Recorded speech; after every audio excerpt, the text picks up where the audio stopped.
Viewers all over the world, as you already know my name, Ogbuefi Eze-Ana Ugochitubelu and Oraifite. I'm an ancient high priest.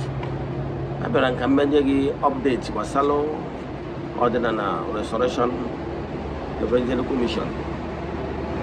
Odinana Restoration Evangelical Mission an arm, evangelization arm of Igbo spirituality. Our headquarters is in Oraifite.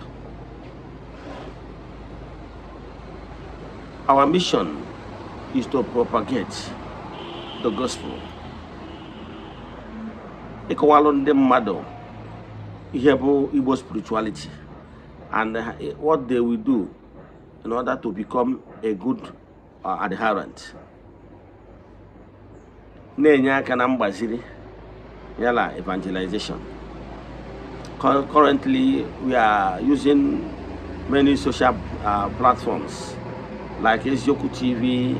We have our radio ministrations. In the case of na the Flow FM, the Romaya, 94.9. In the case of Ijele FM, the Oraifite, 93.1. Ijele FM, igesi obosi Thursday by 8:00 p.m. Or Israel na Flow FM the Roma here, igesi obosi Tuesday by 8:30 p.m. I na-achọkwa ezi ọbụ no nwelo radio station the very powerful Ghana within the Enugu axis. Again we can reach to Kogi, Benue, and some part of and the boy. One radio station in the powerful that can go all this far. Imeka Imal, the chat number, WhatsApp number.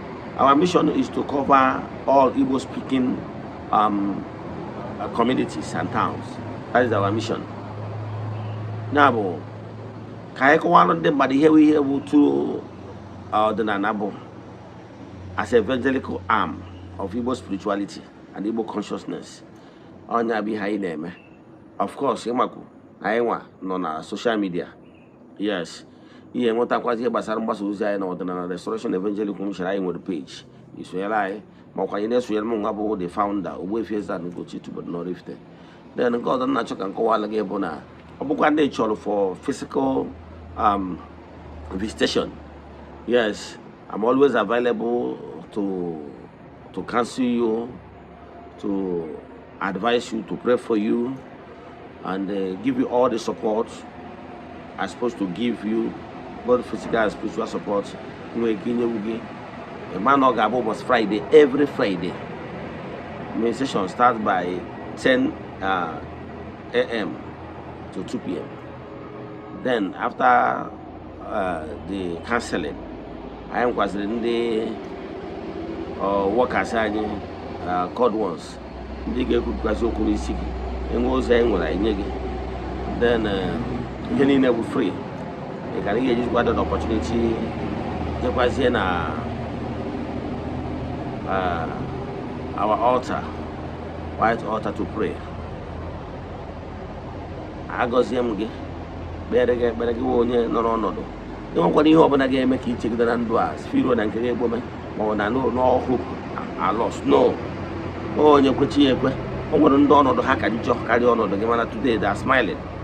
More Bruni, well, man is that take off his own problem. So you lose no hope. Create a time to visit. You can see WhatsApp me for direction. No, Arabia. Upon no natural counseling online, you see contact me on our WhatsApp number. Then remains HF on the Arabia on Fridays between 10 a.m. to 2 p.m. My WhatsApp number remains 0805-783-7672. You can feel on your screen. Kachuko keep me here in the negotiation. Make on no come.